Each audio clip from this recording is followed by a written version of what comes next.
Bien alors, bonjour à toutes et à tous. Merci d'avoir répondu à notre invitation. Nous sommes en salle 7 de la fac de droit et d'économie et nous avons le plaisir de recevoir Thomas Posado qui a accepté d'intervenir dans le cadre de cette conférence webinaire aussi consacrée à la situation politique du Venezuela. Alors, bonjour Thomas. Et donc, je m'appelle moi Fred Reynaud, hein, je suis responsable du CAGI et professeur de sciences politiques. Euh, je vais donc vous donner quelques éléments du CV de notre intervenant. Thomas Posado est maître de conférence en civilisation latino-américaine contemporaine à l'université de Rouen. Il est chercheur également à l'ERIAC. Il a fait une thèse en sciences politiques sur la reconfiguration du champ syndical dans le Venezuela contemporain. Il est auteur de plusieurs ouvrages, dont le plus récent s'intitule Venezuela, de la révolution à l'effondrement, le syndicalisme comme prisme de la crise politique 1999-2021 aux presses universitaires du Midi, donc l'ouvrage sorti en 2023. Euh, alors, euh, je vais commencer avec Thomas Posado par quelques questions liminaires qui seront posées, mais bien sûr dans la perspective du lien avec le thème d'aujourd'hui. Alors, Thomas, le titre de l'ouvrage, le dernier paru, De la Révolution à l'effondrement, me semble tout à fait intéressant déjà comme moyen d'approcher le sujet.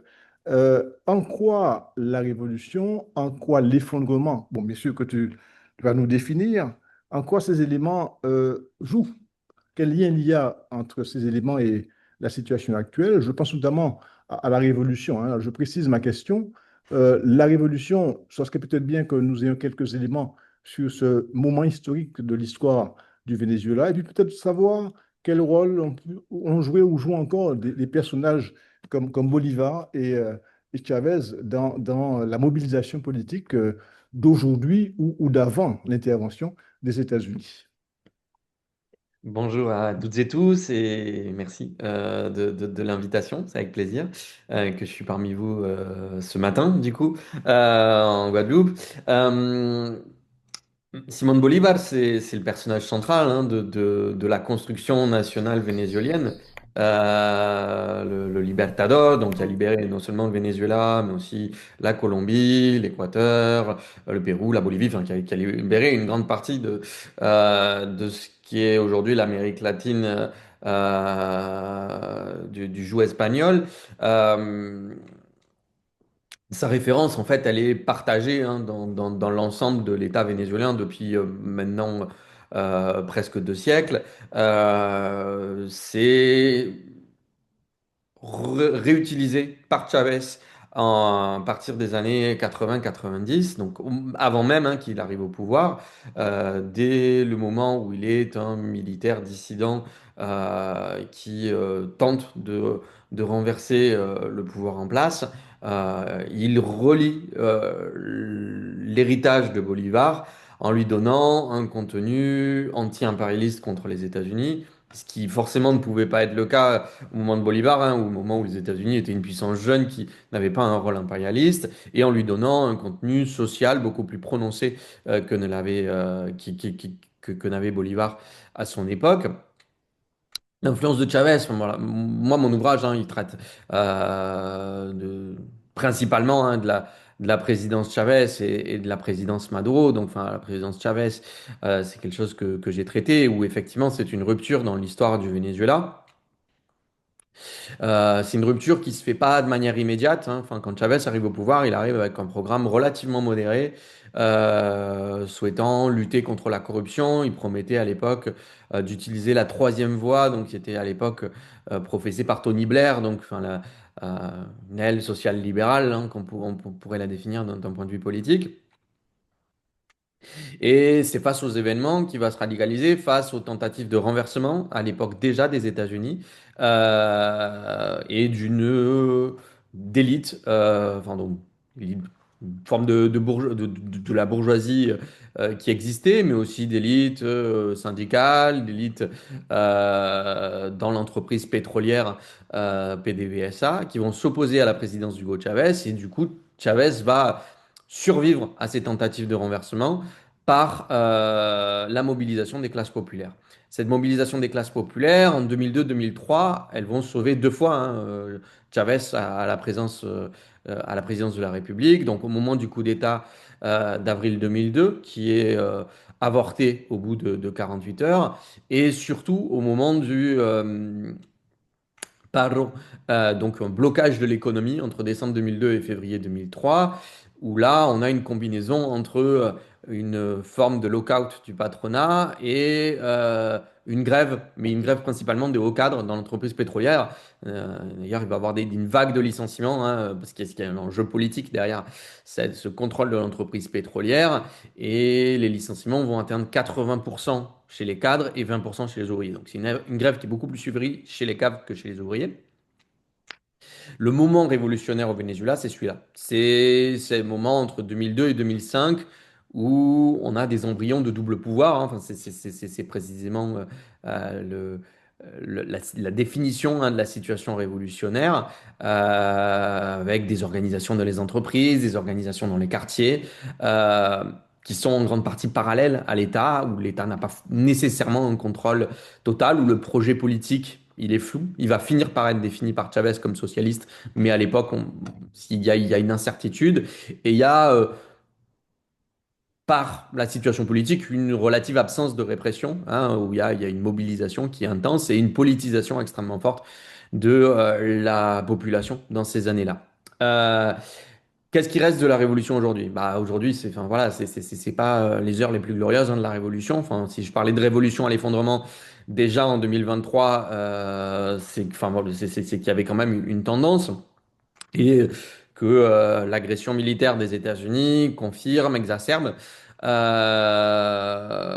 Dès la deuxième partie de la présidence d'Hugo Chavez, le pouvoir de l'État va se stabiliser, va se centraliser à nouveau et la mobilisation va s'éroder. La mobilisation va aussi être empêchée par l'État. Enfin, moi, je parle particulièrement du cas syndical que je connais mieux, où les tendances les plus subordonnées du mouvement syndical, qui sont dirigées déjà par Nicolas Maduro. Donc, Nicolas Maduro vient du mouvement syndical, les tendances qui étaient les plus liées au gouvernement et où il y avait déjà un clivage entre ceux qui voulaient maintenir des revendications économiques au sein du mouvement syndical et ceux qui voulaient euh, donner la priorité à la défense du processus politique.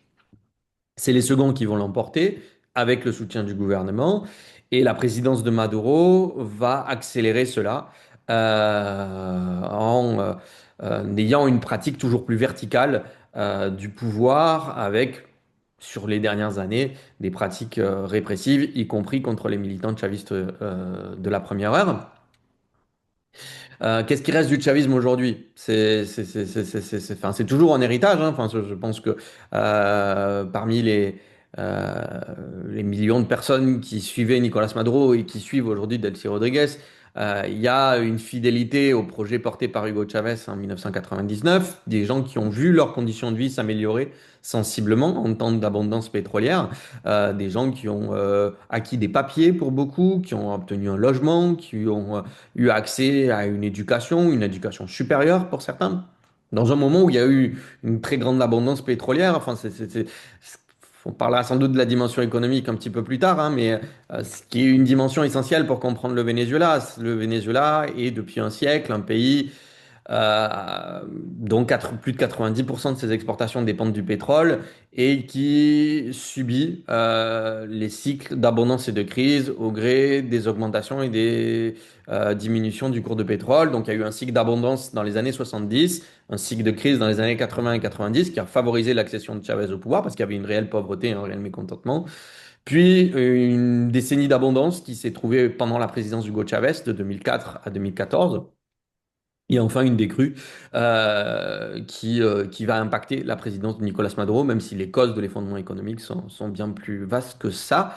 J'ai essayé de répondre de manière pas trop longue, mais en répondant de manière complète, à la fois sur Bolivar et sur Chavez. Donc, on peut échanger, je peux préciser tel ou tel aspect si besoin. Non, non, en fait, je pense que c'est intéressant d'avoir ce background historique. Donc, ce qu'on peut maintenant faire, c'est peut-être que passer à l'actualité. Bon, revenir à ce qui s'est passé, donc l'agression militaire des États-Unis, et puis essayer de comprendre comment interpréter cette agression aujourd'hui dans le contexte actuel. Alors, ce qui s'est passé, enfin, c'est un enlèvement d'une brutalité extrême, des actes de guerre, hein, clairement. Des actes de guerre parce qu'il y a eu des bombardements avec une centaine de morts, hein, d'après les autorités vénézuéliennes. Un acte qui est même inédit. Enfin, c'est-à-dire que les États-Unis ont une longue tradition d'intervention en Amérique latine, mais des interventions militaires en leur nom propre en Amérique du Sud, c'est la première fois que ça arrive. Et ça signe le retour, début décembre, la Maison-Blanche a publié une doctrine de sécurité nationale qui qui met en place un peu le projet de l'administration Trump pour l'Amérique latine et qui donne une certaine cohérence à la politique latino-américaine de Donald Trump depuis le début de son second mandat. Enfin, je dirais pas que Donald Trump est cohérent sur chacune de ses actions, hein. Enfin, sa politique à l'égard du Venezuela depuis le début de son second mandat ne l'est pas vraiment. De janvier à juillet, il y a eu des négociations pour renouveler les contrats pétroliers de Chevron et à partir du mois d'août, on bascule sur une phase de menace militaire couronnée en janvier par une agression militaire et un kidnapping du président de la République. Par contre, à l'égard de l'Amérique latine, cette politique est cohérente, celle d'un corollaire Trump à la doctrine Monroe, comme c'est indiqué dans le document, dans la doctrine de sécurité nationale. Donald Trump maintenant parle avec sa mégalomanie habituelle de doctrine Donroe, pour donner encore un peu plus d'importance à son propre nom. Il s'agit d'un retour de l'interventionnisme états-unien à une phase agressive. Il y a eu des ingérences dans les élections présidentielles au Honduras, dans les élections législatives de mi-mandat en Argentine, des ingérences dans le procès de Jair Bolsonaro au Brésil, des coupures des aides à la lutte contre le narcotrafic en Colombie sur fond de tension avec Gustavo Petro, une obligation de renégocier les contrats liés au fonctionnement du canal de Panama. Donc on a une variété de politiques qui ont tout un objectif, restaurer la tutelle états-unienne en Amérique latine à un moment où, depuis le début du 21e siècle, elle est gravement menacée par la Chine. La Chine est devenue le premier partenaire commercial de la plupart des pays sud-américains. Les pays de gauche ont tendance à le politiser en disant qu'ils luttent contre l'impérialisme et qu'ils œuvrent pour un monde multipolaire. Les gouvernements de droite parlent de pragmatisme économique. Les gouvernements d'extrême droite jurent qu'ils ne feront rien avec ces communistes chinois, mais une fois qu'ils arrivent au pouvoir, comme les gouvernements de gauche et de droite, finissent par faire du commerce avec la Chine pour des raisons économiques évidentes. C'est-à-dire que la Chine a besoin des matières premières latino-américaines et les latino-américains ont besoin des produits manufacturés chinois.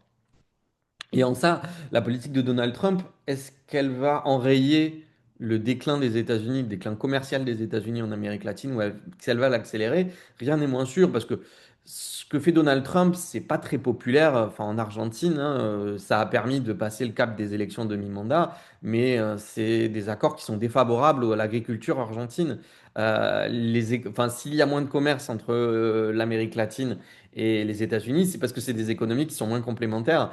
Et toutes les interventions militaires du monde, elles ne changeront pas cette donnée de fond. Alors elles vont permettre, et c'est ce qui semble s'annoncer, sans doute un retour des États-Unis dans le marché pétrolier états-unien avec des conditions très favorables aux États-Unis. Enfin, quand je dis un retour dans le marché, pourrais presque dire un rapt, hein, du pétrole vénézuélien, parce que ça se fait avec une nouvelle loi sur les hydrocarbures qui a été adoptée par l'Assemblée nationale vénézuélienne et qui est un tournant qui n'est jamais vu depuis 50 ans, depuis la nationalisation dans les années 70, qui diminue potentiellement les royalties de l'État vénézuélien et qui permet aux entreprises étrangères de vendre directement le pétrole vénézuélien, ce qui était jusqu'alors un monopole de l'État vénézuélien l'État vénézuélien qui avait d'ailleurs le monopole sur le sous-sol vénézuélien par la Constitution. Donc on a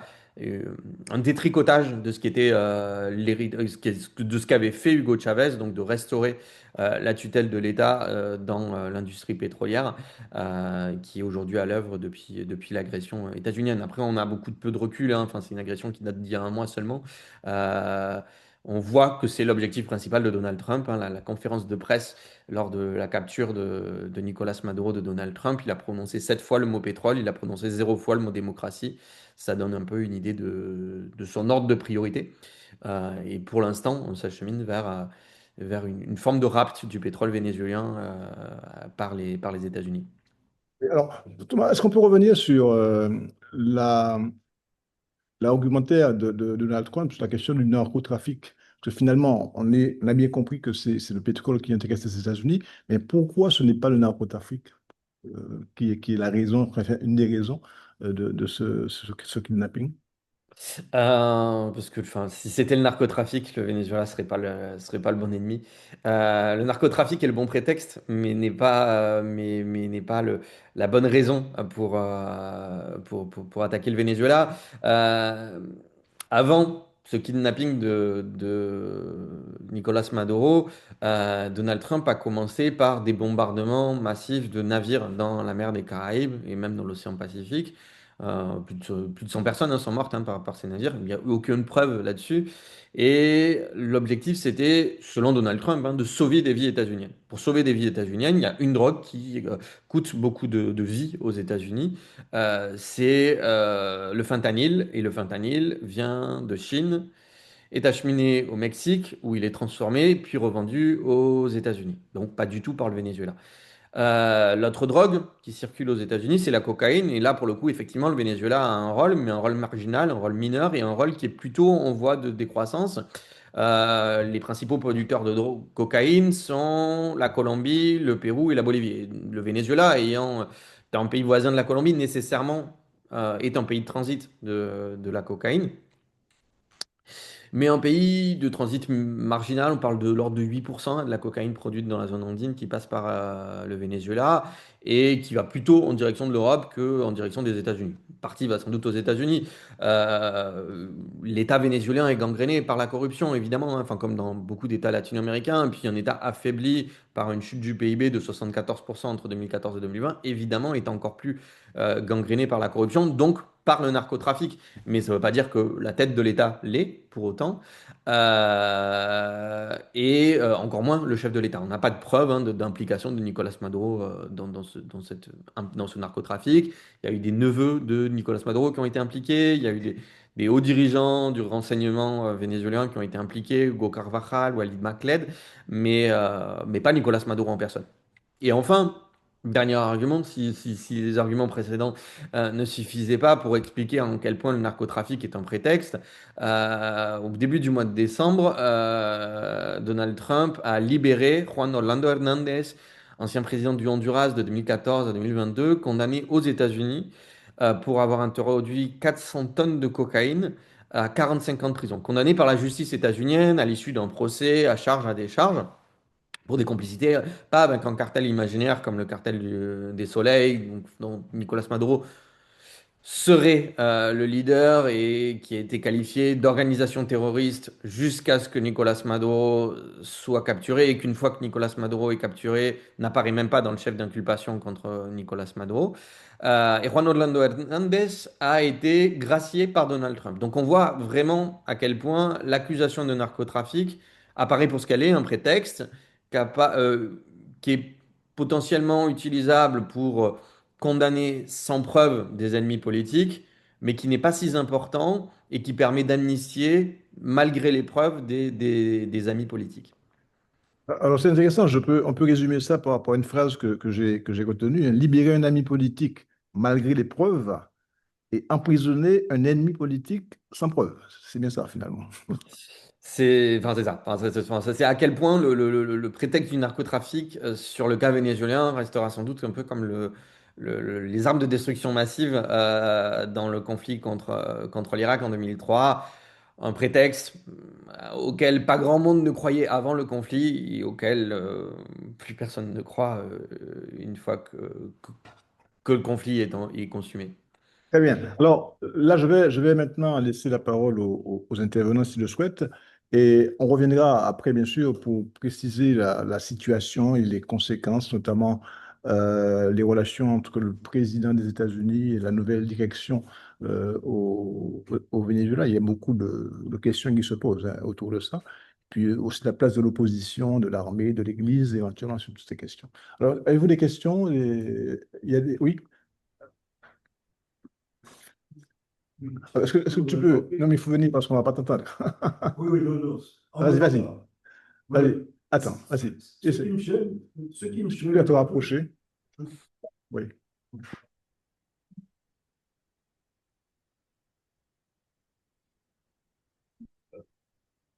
je suis debout, en place. Ce qui me gêne dans tout ce débat depuis le rapt de Maduro et un peu dans votre intervention, c'est que vous décrivez très bien euh, les méfaits de Trump. Trump, c'est un gangster, tout le monde le sait. Trump, c'est une crapule. Trump, c'est une pute. Hein, je ne vais pas employer de langage diplomatique. Mais jusqu'à maintenant, je n'entends pas, je vous entends dire qu'il y a eu des problèmes économiques, effondrement, etc. Je n'entends pas dire que Maduro était aussi une pute et une crapule. Je n'entends pas dire que Maduro a creusé sa propre tombe. Je disais à un ami l'autre jour, il m'a traité de Marco de Trump, etc. Je lui disais volet, voler, volet. Je ne sais pas si vous comprenez. Non. Le voleur, un voleur a volé un autre voleur. C'est une expression courante chez nous, diable carrie, les diables rient.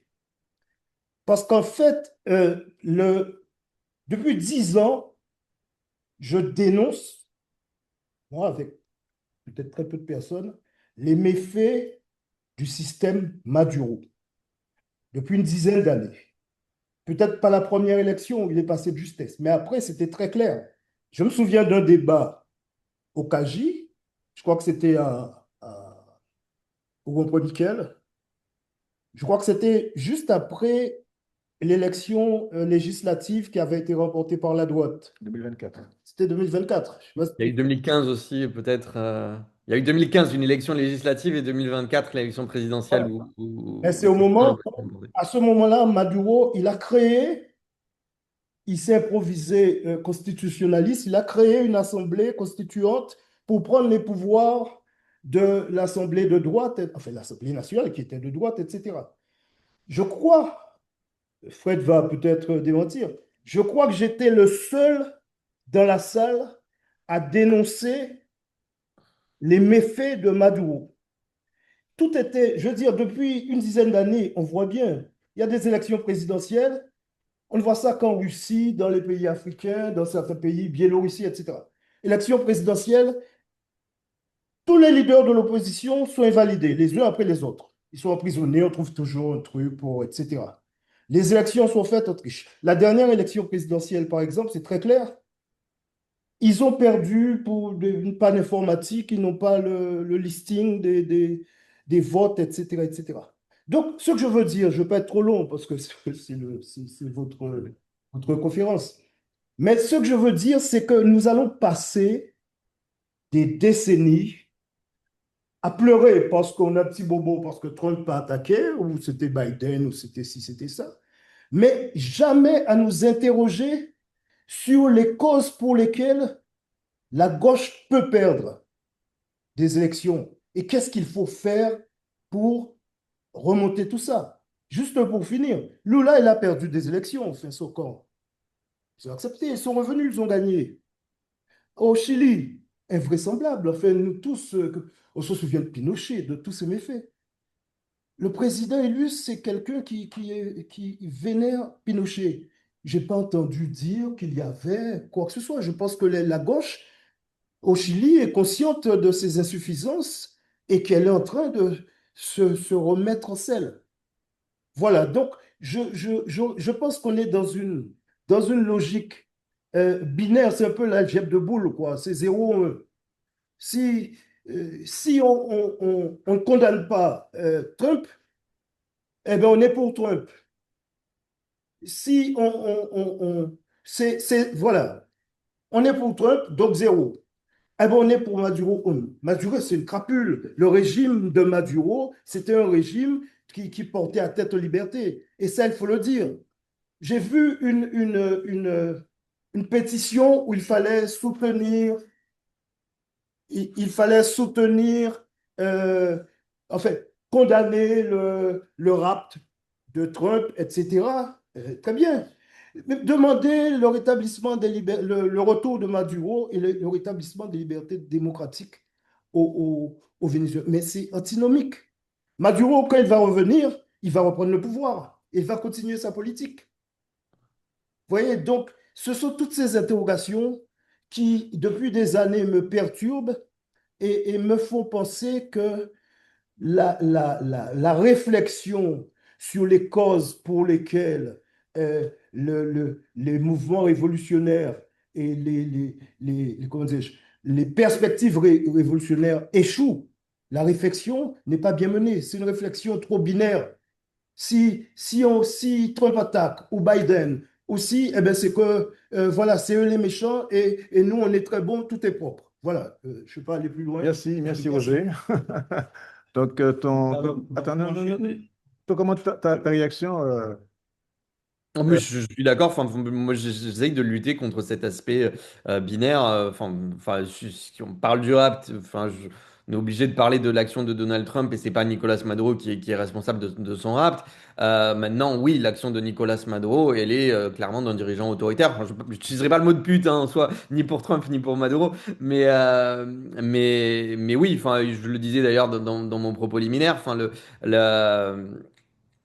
Nicolas Maduro, dans le mouvement syndical, il émerge parmi les tendances les plus subordonnées au gouvernement, celles qui ne permettent pas les augmentations de salaire, celles qui ne favorisent pas la participation des salariés vénézuéliens dans ce biais-là. Et depuis qu'il est arrivé au pouvoir, effectivement, il a établi un ordre autoritaire, il s'est maintenu au pouvoir malgré sa mise en minorité électorale, effectivement ne permettant pas, en dépossédant de ses pouvoirs la majorité législative de 2015, en réalisant une fraude massive, pour parler clairement, lors des élections présidentielles de 2024, et au-delà de ça, en réalisant une répression, y compris sur les milieux de gauche. Enfin, il y a des dizaines de syndicalistes, je crois que plus de 100 syndicalistes qui ont été incarcérés durant sa présidence sur des motifs politiques, hein, pour avoir dénoncé la corruption dans une entreprise, pour avoir revendiqué au moment de telle ou telle grève. Je pense au Parti communiste vénézuélien, dont les instances judiciaires favorables à Nicolas Maduro ont dépossédé de sa personnalité juridique, l'empêchant ainsi de se présenter à des élections. Je pense aussi à des centaines de jeunes de quartiers populaires qui ont pu protester au moment des élections présidentielles de 2024 et sont se retrouvés incarcérés. On était à plus de 2000 arrestations. Et aussi une tendance qui a été le fait de, à partir des années 2015, surtout dans les périodes 2015-2020, une volonté de s'en prendre à la délinquance et enfin au taux d'homicide qui effectivement était élevé au Venezuela par des espèces de corps paramilitaires. On a eu les organisations de libération du peuple, les FAES, les forces armées spéciales qui ont commis des assassinats, des exécutions extrajudiciaires, pas pour des critères politiques, pour en arrêter avec la délinquance, mais c'est de l'ordre de 15 000 personnes qui ont été tuées par ce biais-là, selon les chercheurs qui travaillent sur ce sujet. Donc, définir Nicolas Maduro comme un dirigeant autoritaire, je considère que c'est parfaitement juste, et je considère qu'effectivement, à gauche, il y a une véritable nécessité de ne pas tomber dans un discours manichéen ou parce qu'on est contre Trump, on est pour Maduro, ou parce qu'on est contre Maduro, on est pour Trump. Enfin, la vie, elle est plus complexe que c'est noir et c'est blanc. Et effectivement, le gouvernement de Nicolas Maduro n'était pas un allié des classes populaires. Et c'est d'ailleurs une grande partie du drame hein, du peuple vénézuélien. Après, sur la question de libérer Nicolas Maduro, c'est un vrai débat en vrai. Enfin, parce que moi, je suis d'accord qu'effectivement, Nicolas Maduro de retour au Venezuela, ce serait pas nécessairement une bonne nouvelle pour le peuple vénézuélien. Il y a une question de souveraineté où, enfin, dans un monde idéal, je préférais que Nicolas Maduro soit jugé par les Vénézuéliens que et sur des bases réelles, hein, sur les bases des atteintes aux droits humains qui ont été commises au Venezuela, plutôt que sur les prétextes fallacieux qu'est en train de mettre Donald Trump dans son jugement, ou enfin, il détient des armes. Enfin, d'où un chef d'État qui détient des armes dans son propre pays, c'est un problème pour un pays voisin. Enfin, il y a un vrai problème d'arbitraire judiciaire dans ce procès-là. Après, je suis d'accord que c'est absolument pas une revendication essentielle à avoir aujourd'hui au Venezuela. Il me semble que le rétablissement des libertés démocratiques au Venezuela est bien plus prioritaire, et le rétablissement de la souveraineté vénézuélienne sur le pétrole vénézuélien est également prioritaire sur la libération de Nicolas Maduro, dont je ne trouve pas légitime qu'elle soit exercée par les États-Unis, mais où effectivement elle pose beaucoup de soucis et me semble une revendication assez difficile à défendre au vu de ce qu'a fait Nicolas Maduro dans son pays. Il y a une question sur le principe même de Oui, l'exfiltration, de la capture, du kidnapping d'un chef d'État. Oui, une question. oui. Alors la question est la suivante. Peut-on exfiltrer un chef d'État d'un pays souverain? Et le le participant évoque le cas de Maduro au Venezuela, le cas du général Noriega, et ainsi de Rajoelina à Madagascar. Est-ce légitime qu'un chef d'État souverain puisse être enlevé de cette façon? Euh, non, non, non, bien sûr que non, non, non. Non, enfin, c'est vraiment une pratique néocoloniale de la part des États-Unis. Je connais moins le cas malgache, hein, mais moi, sur les cas panaméens, enfin, de manière générale, même sur le cas malgache, hein, toute exfiltration d'un chef de l'État par une puissance étrangère est attentatoire à la souveraineté nationale et est illégitime. Dans le cas du Venezuela en tant que tel, il y a en plus une dimension vraiment néocoloniale assumée par Donald Trump. Quand une fois la capture faite, il dit explicitement, nous allons diriger le Venezuela nous a volé du pétrole. Enfin, c'est vraiment l'agresseur qui reproche à l'agressé ses propres méfaits. Et donc on a vraiment un problème là-dessus, et où effectivement, non, la capture d'un chef de l'État est attentatoire à l'autodétermination des peuples, au droit international, et révèle simplement une pratique néocoloniale de la part des États-Unis dans le cas du Panama et du Venezuela. Et à l'égard de l'Amérique latine, hein, d'une manière générale, hein, cette histoire, ça fait maintenant des décennies qu'elle dure entre les États-Unis et l'Amérique latine, dans sa zone caribéenne en particulier. Ok. Il y a une question d'un étudiant qui vient la poser.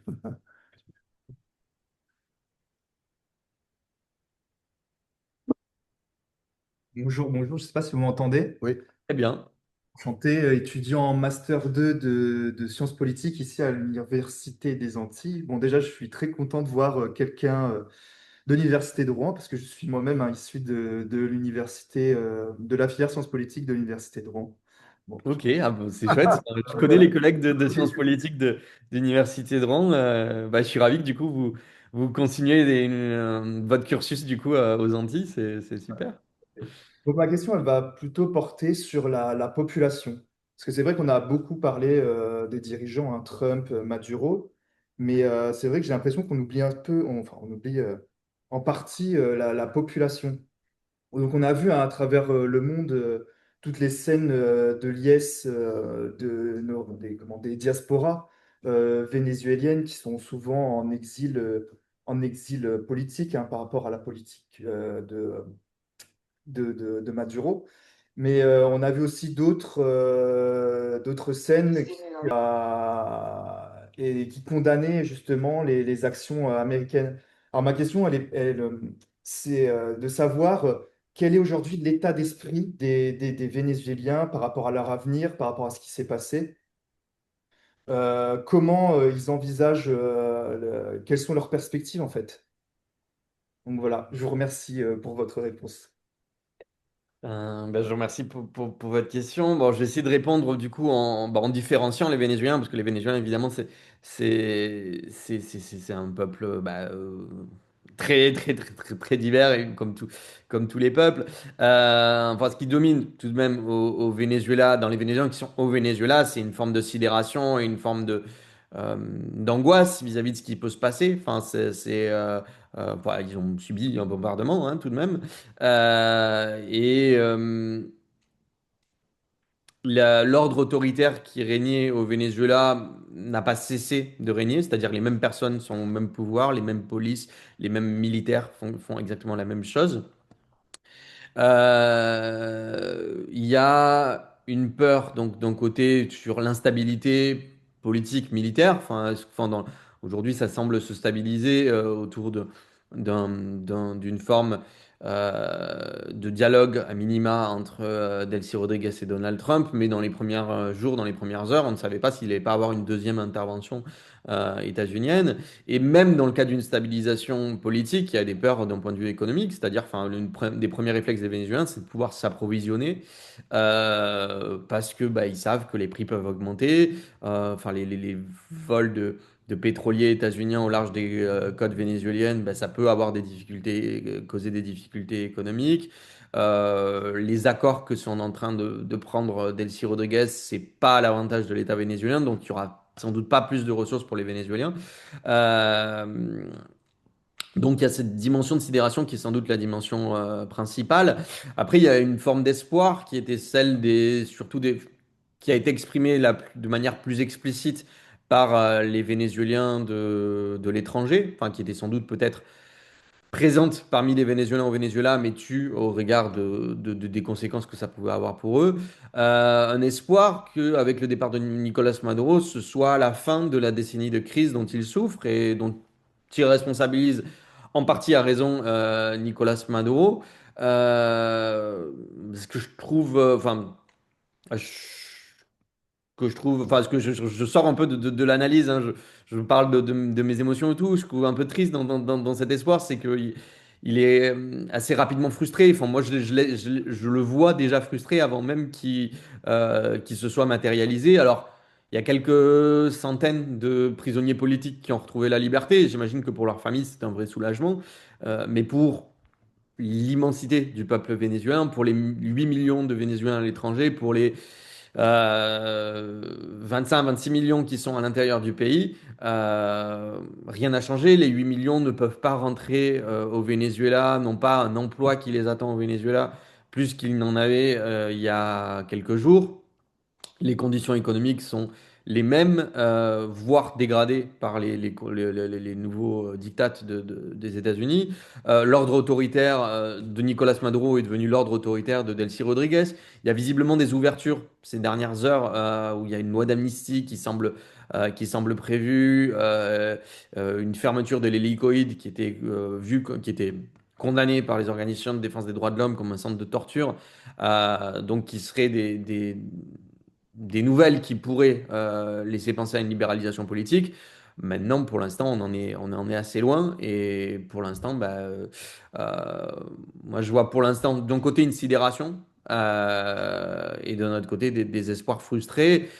Il y a une base électorale du chavisme, des soutiens de Nicolas Maduro, des soutiens de Delcy Rodriguez, qui existe, qui est minoritaire au Venezuela. Selon les dernières élections présidentielles de 2024, c'était de l'ordre de 30% du corps électoral, sur les procès-verbaux publiés par l'opposition elle-même, mais qui s'est assez faiblement mobilisé. J'ai vu des images des mobilisations. Enfin, voilà, c'est quelques milliers de personnes, enfin, ce qui est respectable, hein, mais ce qui est relativement faible par rapport à l'ampleur de l'attaque.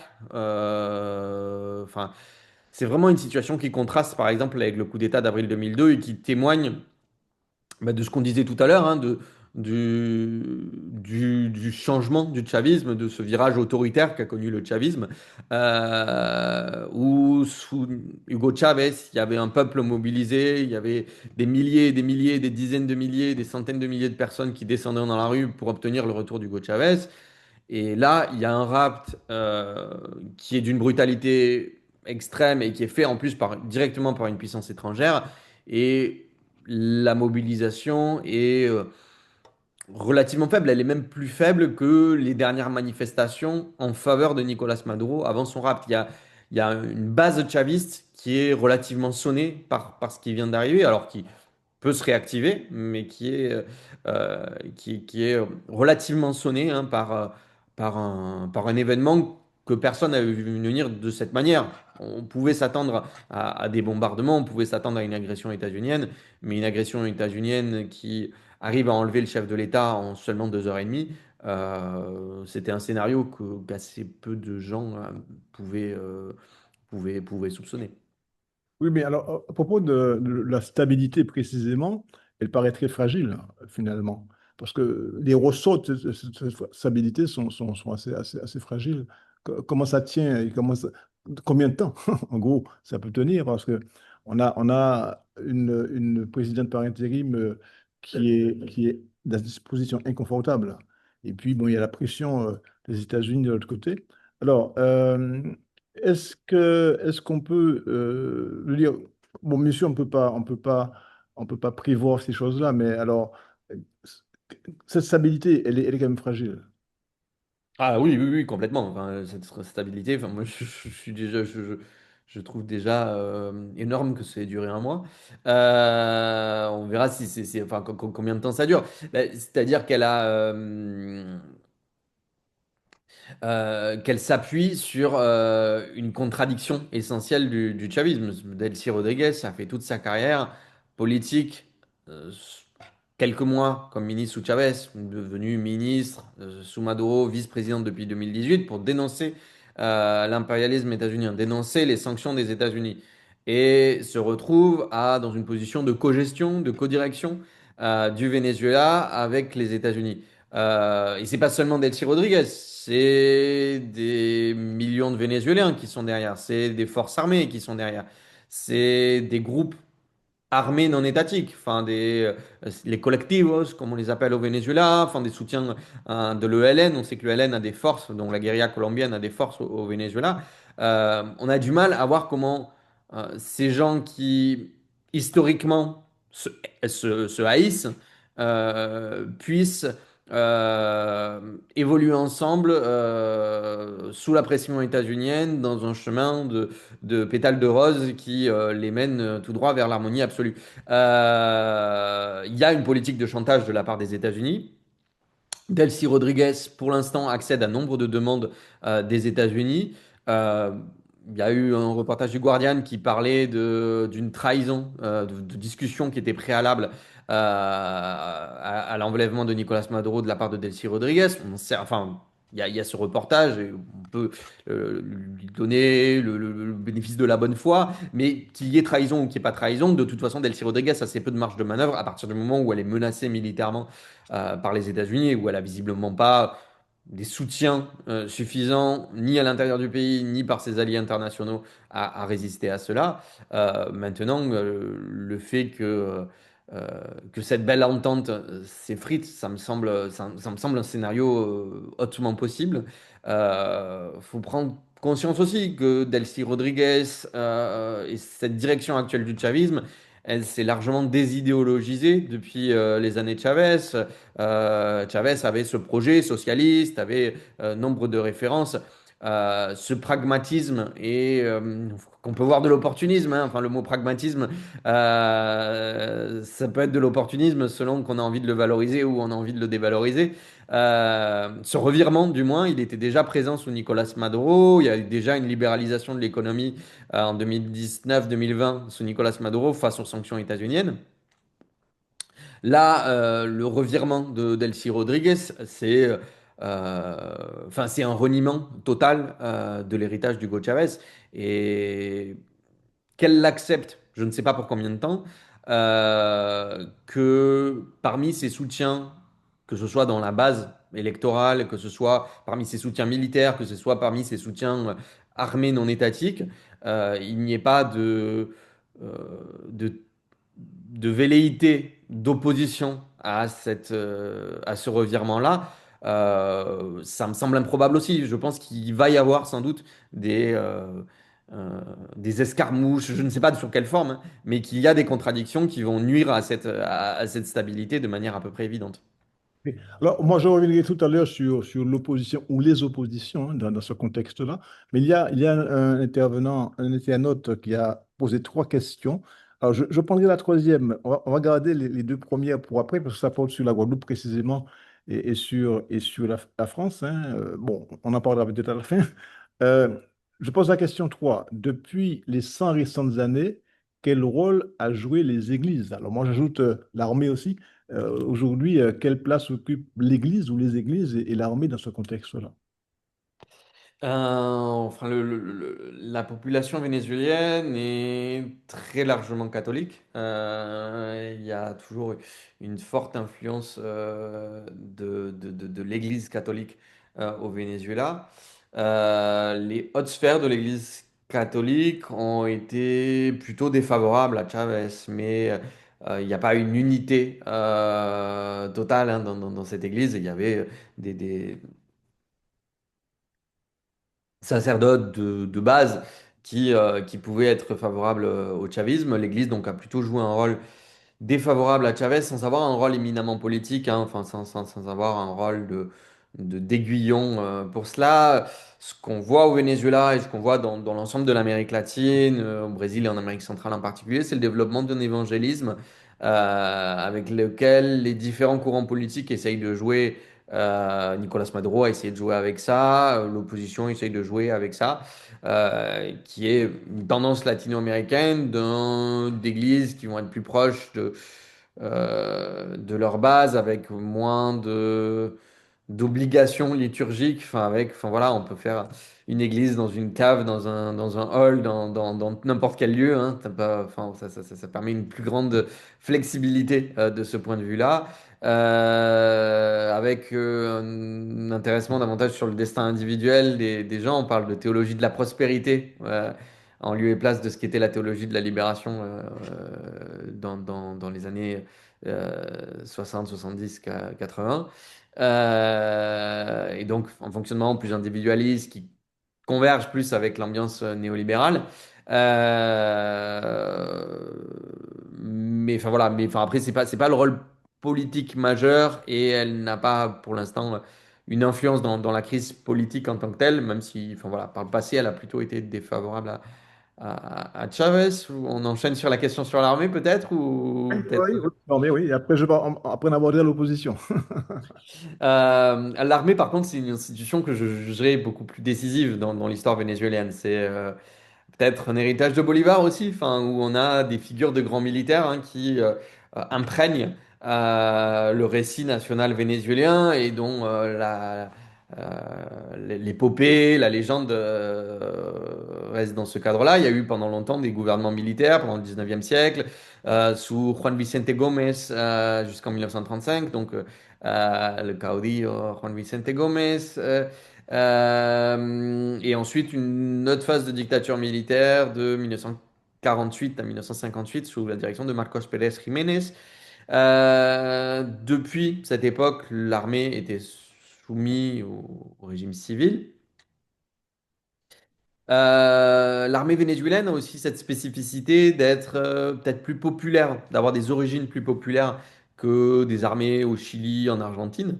Et Chavez a beaucoup joué là-dessus pour parvenir au pouvoir. Sa stratégie politique, c'était une stratégie dite civico-militaire, d'alliance donc des civils et des militaires.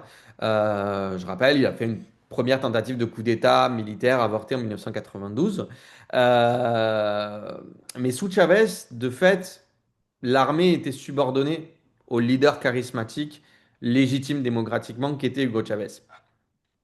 Sous Nicolas Maduro, la situation a changé et les militaires ont beaucoup, beaucoup plus de poids, précisément parce que Nicolas Maduro, qui venait pour le temps du versant civil, au moment de la succession d'Hugo Chavez, on se disait, ah tiens, il y a quand même la décision de prendre un homme venant de la société civile et pas venant de la sphère militaire au pouvoir. Mais paradoxalement, ça a consacré une montée en puissance des militaires, parce que Nicolas Maduro étant beaucoup plus faible, même sa première élection, dont on n'a pas de preuve d'irrégularité en 2013, il gagne avec 1,5 point d'avance, des accusations d'irrégularité, une dizaine de morts dans des violences post-électorales.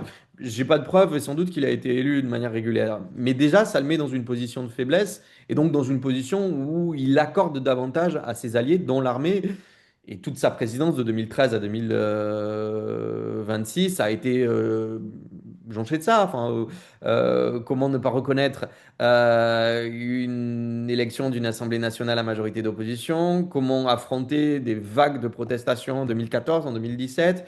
L'autoproclamation de Juan Guaidó en 2019, et donc avec des relais internationaux, frauder des élections présidentielles en 2024, malgré des manifestations, malgré des condamnations internationales. C'est l'armée qui a eu un rôle majeur, avec deux dynamiques. D'un côté, d'une armée qui a gagné en pouvoir symbolique, économique.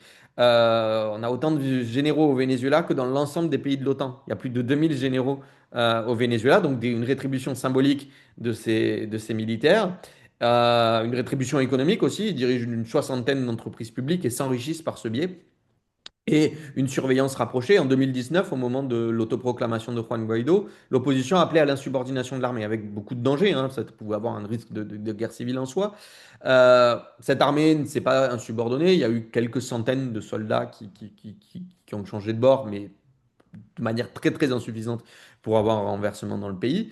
Mais c'est une armée extrêmement surveillée, du coup, parce qu'il y avait un enjeu politique là-dessus. Et donc, la moitié des prisonniers politiques avant les élections présidentielles de 2024 étaient des militaires. Donc, c'est une institution majeure qui reste la clé de voûte du Venezuela. Si Delcy Rodriguez se maintient au pouvoir, bah, c'est parce qu'il y a ces accords avec Donald Trump, hein, mais c'est aussi parce que l'armée maintient cette fidélité au gouvernement de Delcy Rodriguez. Et du coup, c'est ça aussi qui fait que le gouvernement vénézuélien s'est éloigné des rives d'un gouvernement progressiste qui s'appuie sur les classes populaires pour se rapprocher d'un gouvernement qui doit beaucoup à l'armée. Et qui du coup doit moins et enfin, enfin, donne une place aux classes populaires beaucoup plus marginales dans sa coalition au pouvoir. Hmm. Alors, avant que je pose ma question, est-ce qu'il y a des questions dans la salle? Est-ce que... Non? Oui, Jean-Louis? Est-ce que tu peux venir poser ta question? Parce qu'on on t'entend. Ouais, oui, tu as rentré sans sujet. Parfait. Alors, pendant que la question est écrite, je pose ma question. Je reviens un petit peu sur la situation actuelle d'une femme qui représente l'ancien système, en tout cas le système Maduro, et puis une réalité aussi qui est la pression américaine. Alors, euh, j'ai bien compris également dans tes écrits, hein, que tu mets l'accent sous Maduro, en tout cas sur la dernière partie de Maduro, sur une libéralisation au plan économique, mais un autoritarisme politique. Alors, est-ce que ce binôme-là n'est pas celui qui va perdurer pendant un certain temps, en tout cas, qui ne dérange pas les États-Unis finalement? Parce que si le système demeure et que l'économie est libéralisée, ça arrange tout le monde. Oui, enfin, je ne pense pas que ce soit une bonne nouvelle pour les Vénézuéliens, mais oui, c'est possible que cette formule politique convienne tout à fait à Donald Trump. Un enrichissement de ses amis des majors états-uniennes, euh, un contrôle social de la part de l'État vénézuélien. Effectivement, c'est potentiellement une des issues.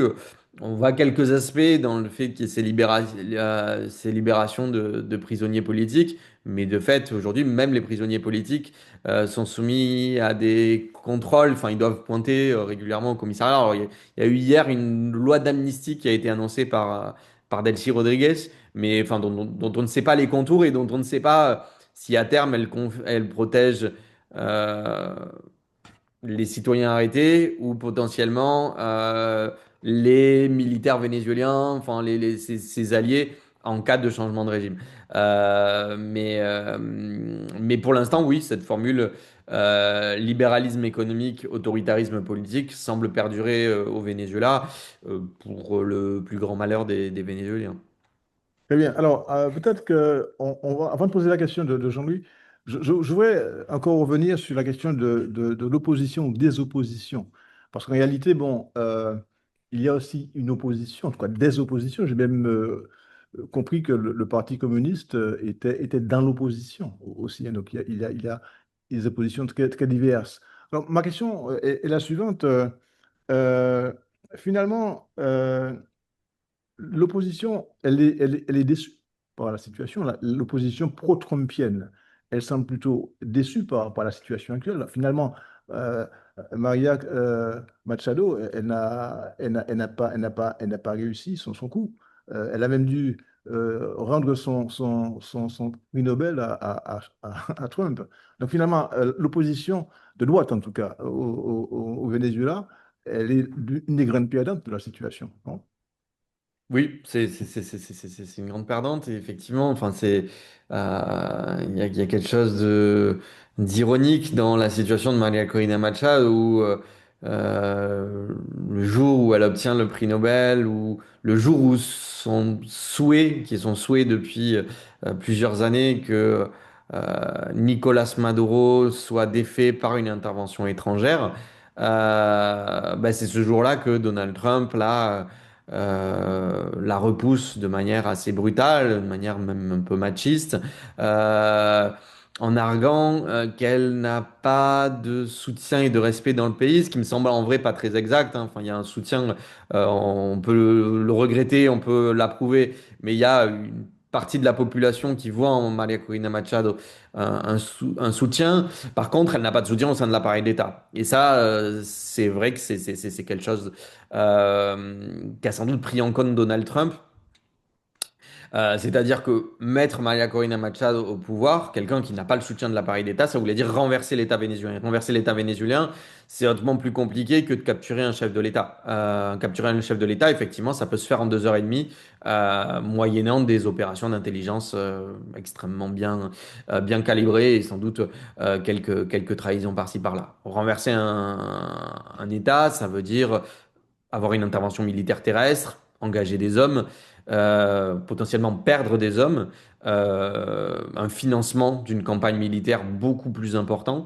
Et c'est ce pari-là que n'a pas souhaité Donald Trump. Au début, il y avait eu l'explication psychologique ou, enfin, ce qu'a fait courir Donald Trump, hein, qu'il ne la soutenait pas parce elle ne lui avait pas donné ce prix Nobel de la paix. On voit que bon, ben, ça y est, il a eu son prix Nobel de la paix, mais enfin, la position politique de fait du gouvernement états-unien ne change pas parce qu'elle nécessiterait un bouleversement important. Et effectivement, cette opposition elle est extrêmement diverse. Déjà, l'opposition libérale à Maduro, puis aujourd'hui Delcy Rodriguez, donc, dont Maria Corina Machado est devenue la principale figure, est une opposition diverse. Il y a des leaders plus modérés, je pense à Enrique Capriles, qui a accepté de participer aux élections législatives, qui est vu comme un traître à ce titre par une partie de l'opposition vénézuélienne et qui adopte des positions plus nuancées, plus conciliantes, plus rassembleuses, qui est par exemple opposé aux sanctions, qui est opposé au fait que la solution vienne de l'extérieur, qui continue à vivre au Venezuela. Et on a une opposition de gauche qui, elle, milite de manière tout à fait autonome à l'opposition libérale et au gouvernement vénézuélien, qui subit également de la répression de temps à autre, qui était mobilisée mercredi. Il y a eu une manifestation de cette opposition de gauche qui est hostile à l'intervention états-unienne pour le rétablissement des libertés démocratiques et contre le rapt des ressources pétrolières du Venezuela par les États-Unis. Le Parti communiste vénézuélien, évidemment, effectivement, en fait partie. Il y a d'autres groupes qui ont été chavistes, mais qui ne sont plus maduristes dans la terminologie qui s'utilise au Venezuela. Il y a des groupes qui viennent du trotskisme, de l'anarchisme, des groupes qui sont attachés à une défense de l'environnement aussi. Enfin, cette extraction de pétrole, c'est un choix politique depuis un siècle au Venezuela, mais c'est un choix qui crée des perturbations économiques majeures, enfin, on en a parlé, qui a des conséquences majeures sur l'environnement, qui des fois se fait aux dépens des communautés indigènes, et où il y a un mouvement qui s'oppose à cet extractivisme pétrolier, y compris dans le pays où il y a les plus grandes réserves de pétrole au monde. Donc oui, il y a cette opposition de gauche euh, qui n'a pas de représentation politique, hein, c'est-à-dire qui était interdite de se présenter par Nicolas Maduro lui-même, donc qui va avoir du mal hein, à se faire connaître pour l'instant dans l'ensemble du pays, mais qui a le mérite d'exister sans avoir beaucoup de relais, ni médiatiques, ni politiques, ni à l'international, et qui continue à exister de manière autonome et de l'opposition libérale et de Nicolas Maduro. De Nicolas Maduro, Delcy Rodriguez aujourd'hui. Très bien. Alors, question de Jean-Loup Monceau. Oui. Ah, je l'ai lu, je l'ai lu. Alors, Jean-Loup Monceau, donc un collègue, y a-t-il une échéance pour de nouvelles élections présidentielles? Y a-t-il de potentiels candidats alternatifs, entre guillemets? Très bonne question. Alors, officiellement, Nicolas Maduro est absent de manière provisoire du pays. Il n'est pas absent de manière définitive. C'est pas seulement un espoir qu'il revienne, hein. C'est que ça a une conséquence constitutionnelle importante. S'il était absent définitivement, il faudrait convoquer immédiatement de nouvelles élections. Vu qu'il est absent de manière provisoire, Delcy Rodriguez est présidente par intérim pour 3 mois, mandat qui peut être prolongé à nouveau 90 jours. Donc on a 180 jours dans lequel Delcy Rodriguez peut être présidente de manière provisoire dans l'ordre constitutionnel vénézuélien. Au-delà, il s'agirait soit d'outrepasser la Constitution, soit de la réformer, soit de convoquer des nouvelles élections. Pour l'instant, des nouvelles élections, c'est pas la priorité de Delcy Rodriguez. De manière évidente, hein, enfin, Nicolas Maduro était impopulaire. Convoquer des élections juste après une agression militaire, ce serait assez improbable. Et ce n'est même pas la priorité de Donald Trump et Marco Rubio. Pour l'instant, ils n'ont pas du tout évoqué ce scénario-là. S'il advenait, c'est difficile d'imaginer ces élections aujourd'hui, hein, dans quelles conditions, quelle liberté de candidature. Est-ce qu'on est toujours dans le cadre des élections avec absence de liberté de candidature comme sous Nicolas Maduro, ou est-ce que de nouveau il y a une liberté de candidature?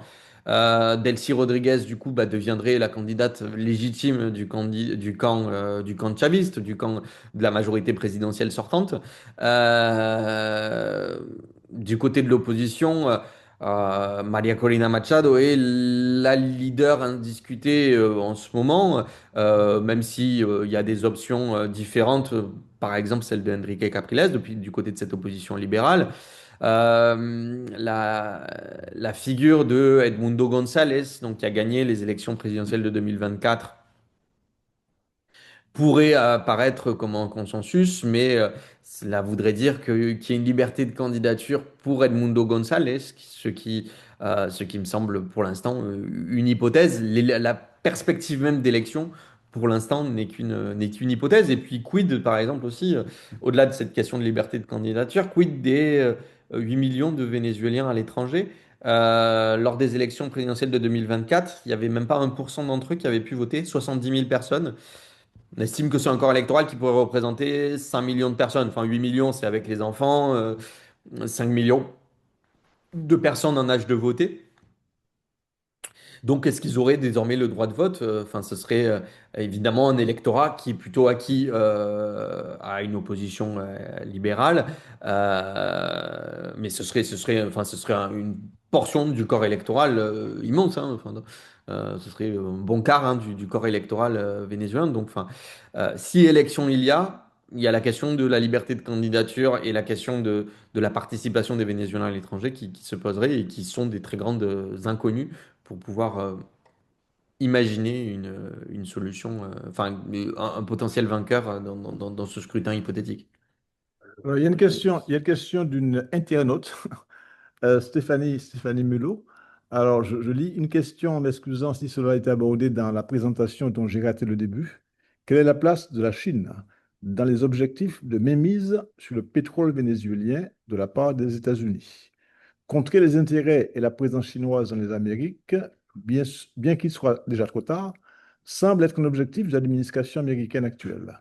pour recouvrer une puissance économique? Avez-vous des éléments concernant les réponses économiques de la Chine suite à l'agression du 3 janvier? Alors, c'est une bonne question. Enfin, c'est difficile de vraiment prévoir hein, ce qui va se passer parce qu'on est dans une situation très incertaine où effectivement bah, la Chine est devenue le premier partenaire commercial du Venezuela à une date relativement récente, 2019. Et pour une raison assez simple, c'est que Donald Trump a poussé le Venezuela dans les bras de la Chine en promulguant des sanctions interrompant les relations commerciales entre le Venezuela et les États-Unis immédiatement, hein. Enfin, les États-Unis étaient jusqu'alors le premier fournisseur et le premier client du Venezuela jusqu'en 2018, malgré les tensions, malgré les accusations diplomatiques, malgré même les premières sanctions économiques qui avaient eu lieu. Du coup, la Chine est devenue ce premier partenaire commercial. La Chine a beaucoup investi au Venezuela. C'était la première destination des fonds vénézuéliens depuis la présidence Chavez entre 2007-2018. C'est autour de 60 milliards de dollars qui ont été prêtés au Venezuela. Ces dernières années, donc la première destination des barils pétroliers vénézuéliens était la Chine et se faisait sous forme de paiement de la dette. C'est-à-dire que cette dette importante qu'avait contractée le Venezuela à l'égard de la Chine, elle était en cours de remboursement via des barils de pétrole. On estime qu'il y a autour de 10 milliards d'endettement toujours de l'État vénézuélien auprès de la Chine. C'est difficile de savoir où cette situation va mener. J'ai lu que les États-Unis étaient prêts à vendre du pétrole vénézuélien à la Chine auprès du marché. Maintenant, enfin, il est clair que la Chine est la cible derrière Nicolas Maduro. Et donc le but, c'est d'évincer la Chine du marché pétrolier vénézuélien. Mais la Chine a une influence sur le gouvernement de Delcy Rodriguez. Donc, enfin, imaginer que la Chine va interrompre ses liens avec le Venezuela, c'est assez difficile à faire. Et en même temps, la Chine, visiblement, enfin, pour les réponses, hein, elles sont assez faibles pour l'instant à l'égard du Venezuela. Les menaces de Donald Trump, elles ont été explicites entre septembre et le début janvier. La Chine n'a pas envoyé de navire militaire susceptible de protéger Nicolas Maduro de ce qui s'est passé, par exemple, hein. On a une Chine qui, en Amérique latine, est devenue le premier partenaire commercial, mais n'a pas d'ingérence politique, ne s'immisce pas militairement. Pour le meilleur, pour les Latino-Américains, ça veut dire pas d'ingérence politique. Mais pour le pire, ça veut dire pas de défense en cas d'une attaque, en cas d'une attaque d'une autre puissance, en l'occurrence des États-Unis. Donc pour l'instant, on est dans cette situation-là où la Chine est un créancier important et est un soutien historique du gouvernement chaviste. Donc enfin, ce lien ne va pas disparaître du jour au lendemain. Par contre, avec la nouvelle influence des États-Unis, on a des très grandes incertitudes sur ce sujet. OK. Question de M. Baltus? Oui, tout à fait. Alors, moi, ma question est la suivante. Alors, compte tenu du contexte politique actuel, alors, vraisemblablement, pensez-vous qu'un candidat, une candidate pro-Trump a beaucoup plus de chances de l'emporter en cas d'élection présidentielle les jours à venir ou bien les mois à venir? Puisqu'il faut bien garder à l'esprit que, compte tenu du fait que Trump véhicule en quelque sorte une sorte de peur, entre guillemets, alors les Vénézuéliennes et les Vénézuéliens auront peut-être plus tendance à accorder leur suffrage à un candidat ou à une candidate pour Trump. Est-ce que vous pensez que c'est très probable?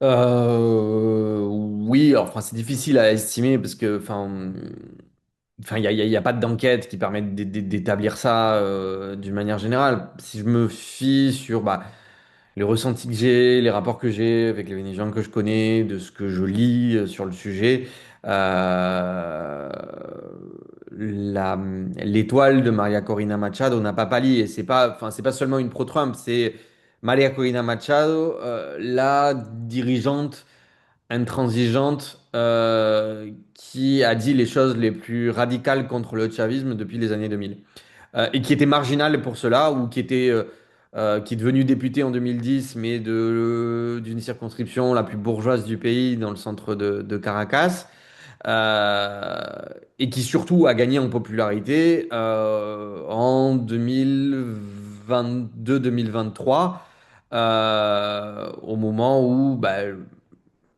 l'économie vénézuélienne continue de s'effondrer. Il y a eu un, deux, trois, quatre, cinq cycles de négociations entre Nicolas Maduro et la direction de l'opposition vénézuélienne, plus conciliante que Maria Corina Machado, qui ont échoué, où Nicolas Maduro n'a rien lâché de substantiel. Et donc celle qui dit, bah, vous voyez, l'opposition, ils vous écoutent pas, et ces gens-là, il faut les virer par la force, elle a pris de l'importance et elle a gagné de la popularité auprès des Vénézuéliens. Euh, Est-ce que c'est quelque chose de durable? J'en sais rien. Enfin, en vrai, c'est possible que non. Enfin, parce que les positionnements de Maria Corina Machado pourraient lui coûter de la popularité. Soutenir Donald Trump, c'est soutenir le gouvernement qui criminalise des Vénézuéliens aux États-Unis. C'est soutenir le gouvernement qui est en train d'organiser un rapt des ressources pétrolières vénézuéliennes. Donc, si l'élection avait lieu demain et qu'il y avait une liberté totale de candidature, à, à l'encontre de mes propres convictions, je pense que Maria Corina Machado l'emporterait. Si le scrutin a lieu dans quelques mois, dans quelques années, c'est possible que cette étoile pâlisse au vu des éléments et que le nom de Donald Trump devienne un boulet au Venezuela et pourrait assez rapidement devenir un boulet au vu de l'action de cet homme hein, dans le pays et de ses projets pour le Venezuela. C'est pas un projet qui permet d'enrichir le peuple vénézuélien. Le projet de Donald Trump, c'est un projet qui promet de mettre sous tutelle les ressources pétrolières vénézuéliennes. Après, les Vénézuéliens ont tel degré de désespérance, ont tellement envie de sortir de cette crise économique qui est en partie produite par Donald Trump. Les sanctions ont été mises en place par Donald Trump en 2017 et accentuées en 2019 mais qui a une volonté d'en sortir de la manière la plus radicale possible. Et la manière la plus radicale possible, elle s'incarne sur la personnalité de Maria Corina Machado, aussi ultralibéral que soit son projet, et aussi pro-Trump que soit son projet. Madame, vous avez une question? Vous pouvez venir, vous pouvez venir. Ah, la réponse est donnée, très bien. OK. Alors, il y a une question de Marc Laviolette, internaute. L'enlèvement de Maduro met-il de facto fin aux revendications du Venezuela sur les Séquibos? J'ai une bonne question. Bon, je vais peut-être redéfinir les Essequibo peut-être pour tout le monde rapidement. Les Essequibo, c'est une région à l'est du Venezuela qui représente les deux tiers du pays voisin, donc le Guyana, qui est une vieille revendication territoriale du Venezuela, d'un territoire qui a été pris par la force par le Royaume-Uni en 1840. En 1840, c'était le territoire de la première puissance. Enfin, c'est devenu un vol par la première puissance mondiale de l'époque, le Royaume-Uni depuis les années 60, depuis 1960, je crois, l'indépendance du Guyana, c'est devenu les deux tiers du territoire d'un petit pays caribéen, le Guyana. Petit pays caribéen qui est dans une période d'enrichissement très rapide parce que cette zone, elle est très riche en ressources pétrolières. De fait, tous les Vénézuéliens, chavistes comme anti-chavistes, de Hugo Chavez à Maria Corina Machado, en passant par Delcy Rodriguez, tous les Vénézuéliens ont grandi avec l'idée que la Guyane Essequibo est une zona en reclamación, comme elle est écrite sur les cartes vénézuéliennes, et que donc, tous les Vénézuéliens grandissent avec cette idée-là. Donc je pense que c'est loin on est loin d'imaginer que l'État vénézuélien reconnaisse la souveraineté du Guyana sur cette zone, d'autant qu'elle est maintenant extrêmement riche en pétrole. Par contre, l'activisme politique sur cette cause, déjà Nicolas Maduro l'a utilisé en fin 2023 lors d'un référendum en pensant pouvoir capitaliser là-dessus lors des élections présidentielles de 2024. Ça a marché assez peu, hein. Enfin, il n'y a pas eu un enthousiasme sur cette cause. Et de fait, il n'a pas avancé sur ce sujet depuis le référendum de décembre 2023 qui donnait à 97% des Vénézuéliens favorables à l'annexion de la Guyane aux équipes, mais où tous les Vénézuéliens sont favorables à ce sujet. Donc, enfin, c'est pas vraiment un sujet de débat au Venezuela. Par contre, oui, dans la situation d'instabilité politique, dans la situation de faiblesse de l'État vénézuélien face aux grandes puissances et en particulier face aux États-Unis, ça me semble assez peu probable que Delcy Rodriguez et que n'importe quel autre dirigeant politique vénézuélien, même Maria Corina Machado ou n'importe quel autre, ou Enrique Capriles ou n'importe quel dirigeant politique vénézuélien, puisse se saisir de ce sujet-là dans un moment où l'État vénézuélien est relativement faible et où en plus le Guyana bénéficie du soutien des États-Unis, donc où il y a assez peu de chances d'une résolution favorable au Venezuela. Par contre, le Venezuela va continuer à revendiquer la Guyane aux équipes comme elle le revendique depuis maintenant presque 2 siècles, sans que cela ait beaucoup de conséquences concrètes. Très bien. Alors, moi, j'aimerais encore sortir du Venezuela quelques minutes, euh, parler de Cuba. Alors, la doctrine Monroe ou Donroe, bon, pour reprendre la proposition de Trump. Alors, Cuba aujourd'hui, dans ce contexte-là, comment évalue sa situation? Cuba est dans des situations économiques extrêmement difficiles, extrêmement dures. On a un blocus qui asphyxie l'île depuis les années 60 et qui se durcit ces dernières années et surtout ces dernières semaines. La situation cubaine, elle est sujet aux crises économiques depuis la chute de l'URSS, depuis la période spéciale entente de paix. Il y a eu des phases d'accalmie au moment où l'arrivée du pétrole vénézuélien dans les années 2000. Mais depuis 2020, on a vraiment une crise très grave à Cuba, et pas seulement à cause des États-Unis, hein. L'économie cubaine est devenue très dépendante du tourisme.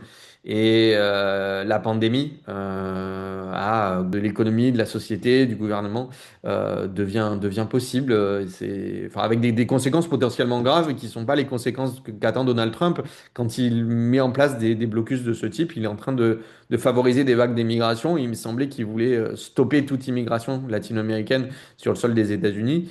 Donc il est potentiellement en train de créer des nouvelles vagues migratoires sur le sol cubain. Très bien. Alors, je voulais poser une question aux internautes. Est-ce qu'ils nous voient? Parce que apparemment un petit problème technique. Bon, moi, je vois Thomas, mais je ne sais pas si les intervenants nous voient. Apparemment, oui. Alors, il y a une question. Oui, on vous voit. Très bien. Une question qui a été posée donc par Joe Ferli. La France dispute au Venezuela les îles Aves, situées au large de la Guadeloupe, zone maritime. Avez-vous des éléments à ce sujet? Alors, c'est une question qui rejoint celle d'Emmanuel au tout début, hein. Peut-être qu'on peut la poser en même temps. La Isla de Aves, qui devrait être guadeloupéenne? Nos intérêts aussi, à nous en Guadeloupe, sont concernés, point d'interrogation. Alors, enfin, vous connaissez sans doute mieux le cas de l'Isla de Aves que moi. Je connais pas vraiment le sujet de ce que je peux savoir des relations franco-vénézuéliennes. C'est que enfin, le gouvernement français a été très suiviste de la ligne états-unienne au moment de l'épisode de proclamation de Juan Guaido, et là au moment de l'enlèvement de Nicolas Maduro, le Quai d'Orsay a rappelé quand même l'atteinte au droit international au moment où Emmanuel Macron a été d'une relative servilité, hein, à l'égard de l'action de Donald Trump, en se félicitant de la libération du peuple vénézuélien et de l'enlèvement de Nicolas Maduro. Enfin, Nicolas Maduro qui a commis tout un tas de choses très graves. Enfin, je l'ai dit au début et je le rappelle, il n'y a pas de souci là-dessus. Maintenant, la méthode qui a été mise en œuvre est clairement attentatoire. Donc, enfin voilà, on n'a pas un gouvernement français qui s'avère comme un soutien de l'État de Delcy Rodriguez. Je pense pas que enfin, je pense pas que le sujet soit le sujet pour l'instant prioritaire de l'État vénézuélien. Et je n'ai pas connaissance de dialogue sur ce sujet entre l'État français et l'État vénézuélien. Très bien. Alors, je profite aussi pour relater une information qu'on a vue dans le Canard enchaîné. Je ne suis pas le seul à l'avoir vu. Euh, Trump, enfin, les prochaines cibles de Trump pourraient être la Guyane française, la Martinique et la Guadeloupe. Je ne sais pas pourquoi, mais en tout cas, ça circulait dans le Canard enchaîné. Est-ce que sur ce point-là, tu as des questions, des raisons de penser que c'est vrai?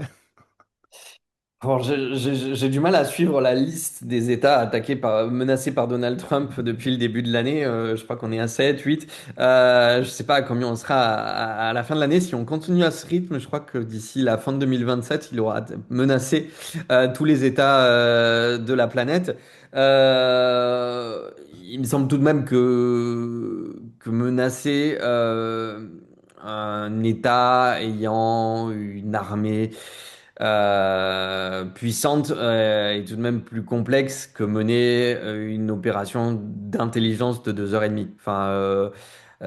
Cette opération, Donald Trump est un peu dans une hubris par la réussite militaire de cette opération contre Nicolas Maduro et essaye de profiter de l'état de sidération de la plupart des États de la planète, de l'état de terreur dans lequel il met la plupart des États de la planète, en les menaçant un jour militairement, le lendemain de manière douanière, en essayant de surjouer cet avantage. En vrai, l'armée états-unienne, les dernières interventions militaires terrestres qu'elle a fait, elle les a perdues, hein, que ce soit en Irak ou en Afghanistan.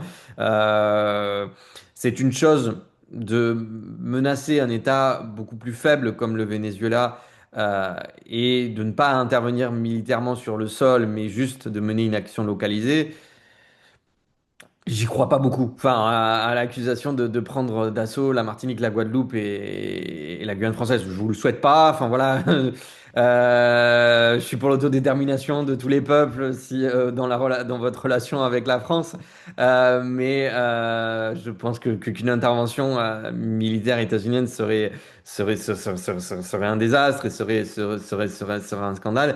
Maintenant, je ne crois pas à la crédibilité d'une telle accusation parce que ce serait attaquer pas la 50e puissance du monde, 50e puissance militaire du monde comme l'est le Venezuela, mais une des 5-6 principales puissances militaires au monde dotées de l'arme atomique, la France, et que il a déjà menacé Cuba, la Colombie, le Mexique, le Groenland, l'Iran, et donc il y a un moment où, enfin, la liste devient trop longue pour devenir crédible. Les États-Unis n'ont pas une armée qui leur permette d'attaquer 9 pays en même temps. Donc, enfin, je vois que ça va toujours dans l'escalade d'outrance de Donald Trump. Mais je pense qu'il faut quand même relativiser si Donald Trump n'a pas fait de changer de régime au Venezuela, c'est pas par clémence, c'est parce que les États-Unis n'ont pas nécessairement les moyens de faire des interventions militaires, que les dernières fois qu'ils l'ont fait, ça a été un choix perdant. Donc, enfin, faut relativiser la puissance de Donald Trump malgré ses discours fanfarons et malgré le fait qu'il soit capable de mettre en application certains de ses discours qu'on pensait complètement fanfarons. Enfin voilà, l'enlèvement de Nicolas Maduro, vous me l'auriez dit le 2 janvier, j'aurais dit que c'était improbable. Donald Trump est capable de faire des choses improbables. Là, ça me semble quand même aller loin dans l'escalade unilatérale et de son expansionnisme un peu mégalomaniaque. Ah, ok, dans la liste possible, hein, il y a Joe Fairley qui ajoute et Haïti, point d'interrogation. Alors Haïti, oui, il y a risques, des possibilités d'intervention qui sont nettes. Moi, j'avais lu des éléments, je suis pas spécialiste hein, d'Haïti en tant que tel, mais j'avais lu des éléments sur l'envoi de mercenaires liés aux États-Unis à Haïti, dans une situation où récente, je pense, pour Donald Trump, pour les piller aussi brutalement qu'il souhaite le faire avec le Venezuela. Maintenant, dans son inventaire, dans sa liste à l'après-vert de destinations de guerre, euh, il est possible qu'Haïti intervienne. Haïti est un pays proche et dans les Caraïbes où les États-Unis ont une tradition d'intervention et un État relativement faible, enfin qui n'a même plus le contrôle de son territoire, mais où il y a des groupes armés qui seraient susceptibles de s'opposer aux États-Unis. Donc, enfin, je crois pas à une intervention terrestre, hein, parce que enfin, Donald Trump essaye d'avoir des actions spectaculaires qui ont un bénéfice à court terme pour lui. Je vois pas quel bénéfice à court terme il aurait pour Haïti. Je vois comment une stabilisation serait positive pour les Haïtiens, mais c'est pas ce qui intéresse Donald Trump. Bien d'accord. Alors, une question, Oui, donc c'est à un propos commentaire? de... Oui, Oui, oui, c'est sur la même question, à propos de l'ambition de Trump de menacer la Guadeloupe, la Martinique à la Guyane. Il faut nuancer, puisqu'il semblerait que, à défaut de pouvoir faire cela vraiment, mais il solliciterait euh, de mettre des bases en Guadeloupe, Martinique. Mais je ne pense pas qu'il... quel intérêt il voit de mettre des Oui, bases et pas la Dominique et la Sainte-Lucie? Quel intérêt? oui. Non, c'est-à-dire qu'apparemment, d'après les pourparlers, Quel- ce que Trump veut, c'est d'éliminer petit à petit l'influence russe et chinoise, notamment dans la Caraïbe, dans le bassin caribéen, puisque pour Trump, l'Amérique, tout l'hémisphère américain, tous les pays qui font partie de l'hémisphère américain devraient être sous influence américaine. Autrement dit, Trump voit de mauvais œil que les Chinois, les Russes continuent à vouloir étendre leur influence dans la sphère américaine. Mais là, on parle de la Martinique, de la Guadeloupe, de la Guyane, c'est pas la Oui, Chine, c'est pas la Russie. oui, mais ça intègre, mais la Chine commence à s'implanter dans la Caraïbe. Eh oui, elle est déjà dans la Caraïbe. Oui, à la Déjà, Dominique, que je elle est connais pas. déjà dans la Caraïbe, oui. Oui, Et quel lien, j'avoue que je t'interviens là pour essayer de comprendre quelle raison les États-Unis auraient de mettre des bases militaires en Guadeloupe, Martinique, Guyane et pas à Sainte-Lucie, à la Dominique où c'est plus facile. oui, mais peut-être par la suite, il va. Non, non, il ne faut pas oublier que cette Russie a des liens avec la Grande-Bretagne, qui est en quelque sorte la mère patrie des États-Unis. Oui, Donc, cette Russie serait peut-être, les îles britanniques seraient peut-être épargnées pour des raisons sentimentales, si j'ose dire. Mais ça n'empêche pas que Trump voudrait quand même s'implanter, histoire de marquer son territoire, ses territoires. est-ce que tu veux réagir par rapport à ça, Thomas? Oui, bah, enfin, je comprends le sujet et le débat. Effectivement, Donald Trump considère que l'Amérique appartient aux États-Unis. C'est le retour, enfin, le corollaire Trump à la doctrine Monroe, c'est le retour au corollaire Roosevelt à la doctrine Monroe, c'est-à-dire, enfin voilà, cette phase de l'impérialisme états-unien agressif. Et je partage aussi ce que tu disais, Fred, c'est-à-dire un certain scepticisme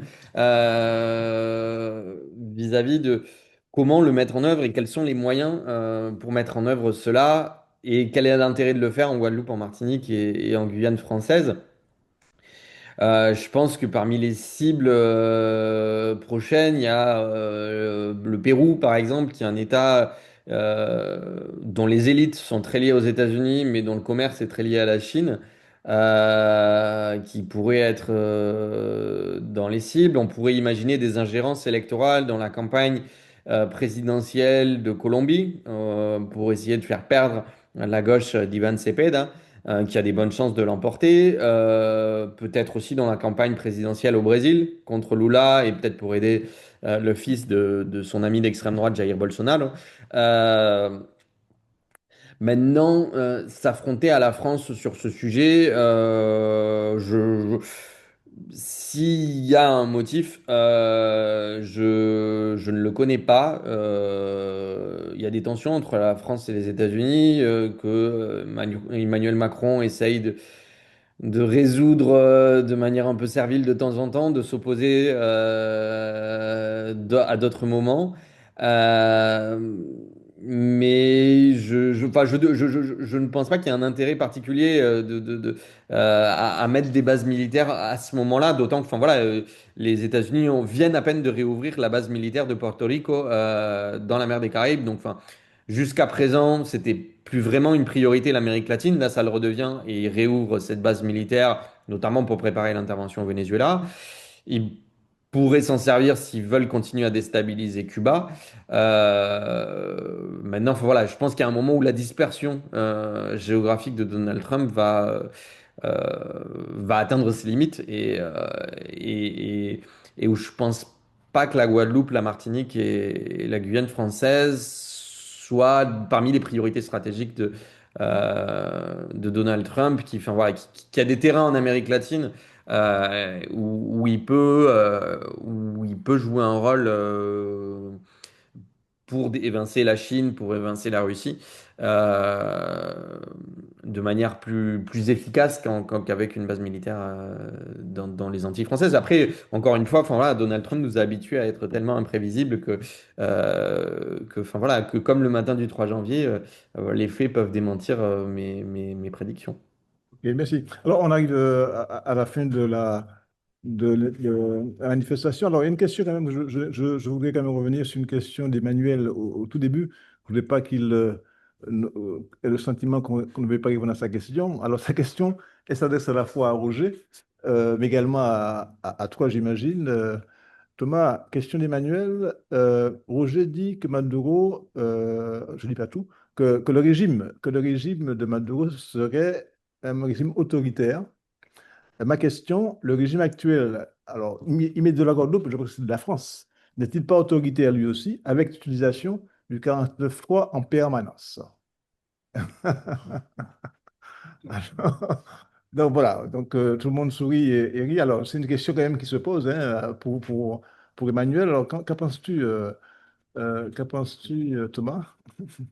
Alors, je pense qu'effectivement, enfin, il y a une dynamique autoritaire depuis maintenant une bonne dizaine d'années en France, enfin voilà, où on a dans la gestion de l'ordre, enfin, dans le rapport aux manifestations, une dérive autoritaire, dans l'utilisation effectivement du 49.3 et de la négation des droits du Parlement, une dérive autoritaire, la répression de ce qui s'est passé en Kanaki, donc en Nouvelle-Calédonie, également une dimension encore plus autoritaire que ce qui se passe en métropole.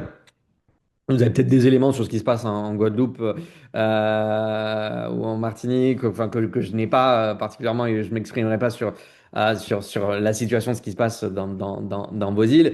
Maintenant, il me semble que c'est quand même pas la même nature que ce qui se passe au Venezuela. Enfin, en France, il n'y a pas eu de... Enfin, enfin, le problème, c'est que j'ai pas envie de justifier certaines attaques, enfin, certaines atteintes aux droits démocratiques, mais enfin, par exemple, les élections législatives de 2024 ont été bafouées par Emmanuel Macron, mais sans déposséder de ses pouvoirs les institutions élues. C'est pas pour légitimer ce que fait Emmanuel Macron, mais d'une manière générale, il y a le fait qu'une personne élue ait les pouvoirs pour lesquels elle a été élue ça reste respecté. C'est de plus en plus menacé, je suis d'accord, hein. Enfin, le fait que la coutume d'appeler la coalition arrivée en tête ne soit pas respectée est un signe quand même d'une dérive inquiétante. Mais pour l'instant, les autorités élues sont élues et on n'a pas d'éléments qui nous permettent de dire qu'il y a un endroit où quelqu'un qui a eu une majorité de voix n'exerce pas le pouvoir. C'est ce qui se passe au Venezuela. Et c'est en ça que il me semble que le gouvernement de Nicolas Maduro était un gouvernement autoritaire et que le gouvernement d'Emmanuel Macron est dans le cadre de la démocratie, dans une dérive autoritaire de plus en plus prononcée. Ce qui ne l'excuse pas et ce qui ne veut pas dire qu'Emmanuel Macron est plus gentil, simplement qu'il a des contre-pouvoirs qui sont peut-être plus efficaces, qu'il est au pouvoir depuis moins longtemps que ne l'était Nicolas Maduro en prenant en compte la présidence d'Hugo Chavez auparavant. Donc c'est ça qui a permis à cette dérive autoritaire d'aller jusqu'au bout, d'avoir une absence de contre-pouvoir. Mais De la même manière, la gestion de l'ordre dans les manifestations, enfin voilà, je le constate pour y aller, hein, enfin, elle est de plus en plus brutale, l'usage de la force, la volonté de blesser des manifestants, de terroriser des manifestants, d'incarcérer en masse, en particulier dans les zones coloniales comme la Nouvelle-Calédonie. Mais en termes d'ampleur, c'est tout de même pas le niveau de non-respect des droits humains qu'a commis Nicolas Maduro. Ce qui ne l'excuse pas, mais ce qui permet enfin, voilà, d'utiliser les termes pour ce qu'ils sont. La France est pour l'instant encore une démocratie dans une dérive autoritaire prononcée. Le Venezuela est depuis... On n'est pas tous d'accord entre politistes, hein, mais disons que la bascule, moi je l'estime entre 2015 et 2018 devenu un gouvernement autoritaire où le pouvoir élu n'est pas le pouvoir qui obtient la majorité dans les urnes et où le pouvoir fait suffisamment de manipulation pour qu'une alternance ne soit pas possible. Donc en cela, c'est un gouvernement autoritaire et ce qui est pas le cas de la France, même si on peut constater cette dérive autoritaire prononcée. Ok, alors, il y a le retour de Roger. Non, non, la question de je sais plus le prénom Oui, oui. m'a d'abord amusé. Euh, faut relativiser les choses. Le 49.3, je crois, hein, je ne sais pas les éléments précis, je crois que ça a été institué par De Gaulle dans la Ve République, justement pour préserver la stabilité, etc. Ça n'a rien d'autoritaire. Je veux dire, ça fait partie de la loi, qu'on soit d'accord ou pas. Je crois que le Premier ministre qui a le plus utilisé le 49.3, c'était Michel Rocard, qui avait une minorité, une majorité relative, bon, c'était une minorité, mais qui lui permettait de gouverner. Je crois que c'est avec ça qu'il a fait le plus que c'est lui qui l'a le plus utilisé. Je crois aussi que Manuel Valls l'a beaucoup utilisé. Et même Le Cornu, avec, pour répondre à la gauche, et en particulier au Parti socialiste, a renoncé au 49.3. Il semble que c'est la gauche elle-même, en fait, tout au moins le Parti socialiste, qui lui a demandé de rétablir le 49.3, enfin, de le réutiliser. Donc, je ne vais pas me faire que des amis en disant ça, mais il n'y a pas de dérive autoritaire de Macron. Il a utilisé, il a perdu des élections, mais personne n'a gagné les élections. Je veux dire, la gauche non plus n'a pas gagné. Il y avait trois camps un Il y peu. avait une majorité quand même. Oui, comment? Il y avait une majorité quand même. Non, il n'y avait pas de majorité, justement. Il n'y avait pas de. Comme tous ont joué, comme Rocard, moi j'étais rocardien. Donc je suis très à l'aise pour dire ça. J'étais. Bon, je ne vais pas raconter ma vie, mais c'est la politique. Et on est dans un régime démocratique, qu'on le veuille ou non. Alors, bien sûr, il y a la Kanaki, il y a tout un ensemble de choses ici, etc. Mais en fait, ici, on peut s'exprimer. Macron, je ne l'aime pas. Alors, beaucoup de gens me disent, ah ouais, tu es pour Macron parce que ci, parce que ça. Je peux dire merde à Macron. Je ne vais pas être arrêté demain matin. Vous voyez ce que je veux dire? Donc, il ne faut pas comparer. Il ne faut même pas dire que Macron, bon, c'était un peu autoritaire, mais pas autant que... Ça n'a rien à voir. On va peut-être que limiter la parenthèse française. Merci, merci Roger d'avoir donné son point de vue. Alors, on va peut-être conclure maintenant en remerciant bien sûr Thomas et en lui donnant le dernier mot comme on le fait habituellement dans nos robinets. Donc, merci beaucoup Thomas. Bon, je pense que les participants, les internautes ont bien saisi l'intérêt de cette invitation. On a eu la chance de t'avoir. Je sais que la demande est très importante. On te voit partout, on t'entend partout. Merci beaucoup et dernier mot pour conclure. Ben, je vous remercie de votre invitation, c'était avec plaisir. Enfin, j'essaie d'être le plus précis, le plus factuel sur une réalité vénézuélienne qui est souvent un peu fantasmée, qui est sujet à beaucoup de manichéisme, on en a parlé. Enfin voilà, et j'espère avoir apporté quelques éléments factuels pour une meilleure compréhension de la situation vénézuélienne et qu'on peut apporter notre solidarité au peuple vénézuélien dans sa lutte pour ses droits démocratiques, tout en assurant notre solidarité avec le peuple vénézuélien contre l'ingérence des États-Unis, leur tentative de rapt du pétrole vénézuélien et les atteintes à la souveraineté de l'État vénézuélien. Donc, enfin, voilà, je vous remercie de votre invitation. C'était avec plaisir. Je vous remercie pour toutes vos questions et enfin, pour toutes les questions qui étaient stimulantes, qui étaient pertinentes. Et je vous dis à bientôt pour une prochaine occasion. Très bien. Alors, avant de terminer définitivement, je signale quand même, Stéphanie me le précise, hein, prochain séminaire le 13 février sur le thème pollution environnementale et agentivité citoyenne, animé par Ruby Lecoq et Clémence Elmira. Donc, merci pour ces informations, Stéphanie. Et donc, on se retrouve le 13 février et après. Merci, merci encore, Thomas. Je vous en prie. Au revoir. Bonne journée.